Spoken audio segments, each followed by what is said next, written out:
প্রশ্ন হচ্ছে যে আমাদের ধর্মের নাম কি? আমাদের ধর্মের নাম হিন্দু ধর্ম। আমাদের ধর্মের নাম হিন্দু ধর্ম। ওকে। গৌরাঙ্গ ভগবান শ্রীকৃষ্ণের আরেক রূপ। এরকম সনাতন ধর্মীয় বিভিন্ন কুইজ ভিডিও পেতে চ্যানেলটি সাবস্ক্রাইব করুন, ভিডিওটি লাইক কমেন্ট এবং শেয়ার করে সনাতন ধর্মের প্রচারে সহযোগিতা করুন। হরে কৃষ্ণ। তো প্রভু, আপনাকে আমরা 4টি প্রশ্ন করব। তো এই 4টির মধ্যে 3টির উত্তর দিতে পারে আপনার জন্য একটা স্পেশাল পুরস্কার আছে। তো আপনি কি প্রস্তুত? জি, আমি প্রস্তুত। তো প্রথম আপনার নামটা বলি, আপনার নাম কি? আমার নাম গৌরাঙ্গ দাস। আপনার নাম গৌরাঙ্গ দাস। তো এই গৌরাঙ্গ নামে কে রয়েছেন বলেন? গৌরাঙ্গ কে? গৌরাঙ্গ ভগবান শ্রীকৃষ্ণের আরেক রূপ, তিনি মহাপ্রভু। ধন্যবাদ আপনাকে। তো আপনার প্রথম প্রশ্ন হচ্ছে যে আমাদের ধর্মের নাম কি? আমাদের ধর্মের নাম হিন্দু ধর্ম। আমাদের ধর্মের নাম হিন্দু ধর্ম। একটু ভালোভাবে বলেন, আমাদের ধর্মের নামটা কি? আমাদের ধর্মের নাম তো সনাতন ধর্ম আর কি। তো এই যে সনাতন ধর্ম, আমাদের ধর্মের নাম সনাতন ধর্ম, এটা আপনি জানেন? হ্যাঁ, আমি জানি।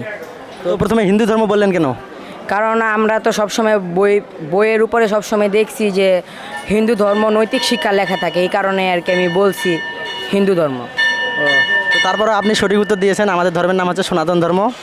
তো দ্বিতীয় প্রশ্ন হচ্ছে যে আমাদের বর্তমান কোন যুগ চলতেছে এবং এই যুগে স্থায়িত্ব কত বছর এবং কত বছর অতিবাহিত হয়েছে?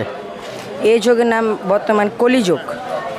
আর এই যুগ স্থায়িত হচ্ছে 4,32,000 বছর। এখন 5,000 বছর আর মানে হয়ে গেছে আর কি। তো ধন্যবাদ আপনাকে, অনেক সুন্দরভাবে উত্তর দিয়েছেন। এই যে কলিযুগ আরম্ভ হয় কোন রাজার শাসন আমলে, কোন মহারাজের শাসন আমলে এই কলিযুগ আরম্ভ হয়? কোন যুগে মানে কোন রাজার শাসন আমলে এই কলিযুগ আরম্ভ হয়, শুরু হয়? এটা কোন রাজার যুগে? পরীক্ষিত মহারাজের যুগ থেকে আর কি শুরু হয়েছে। পরীক্ষিত মহারাজের শাসন আমল থেকে? হ্যাঁ হ্যাঁ হ্যাঁ। আপনি কি শিওর জানেন যে এটা পরীক্ষিত মহারাজের শাসন আমল থেকে কলিযুগ শুরু হয়? হ্যাঁ হ্যাঁ শিওর? হ্যাঁ। তো এই উত্তরটা আপনার নিব। তো ঠিক আছে, আপনার তৃতীয় উত্তর সঠিক হয়েছে। তো এবারে চতুর্থ। তো এই যে পরীক্ষিত মহারাজের পিতা এবং পিতামহ এবং তার বংশধর কারা ছিলেন বলেন?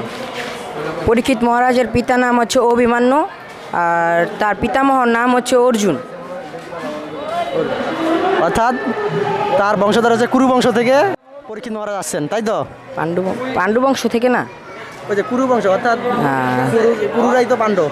হ্যাঁ। জি। তো প্রভু অনেক সুন্দরভাবে 4টি প্রশ্নেরই উত্তর দিয়েছে, প্রভুকে অনেক ধন্যবাদ। তো আপনার জন্য একটা সুন্দর পুরস্কার আছে, এই যে গ্রন্থ পুরস্কার। তো এই পুরস্কারটা আপনি গ্রহণ করেন আর এই গ্রন্থটা আপনি পড়বেন অবশ্যই। হরে কৃষ্ণ।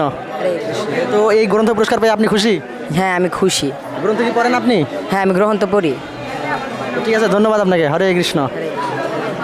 এরকম সনাতন ধর্মীয় বিভিন্ন কুইজ ভিডিও পেতে চ্যানেলটি সাবস্ক্রাইব করুন, ভিডিওটি লাইক কমেন্ট এবং শেয়ার করে সনাতন ধর্মের প্রচারে সহযোগিতা করুন।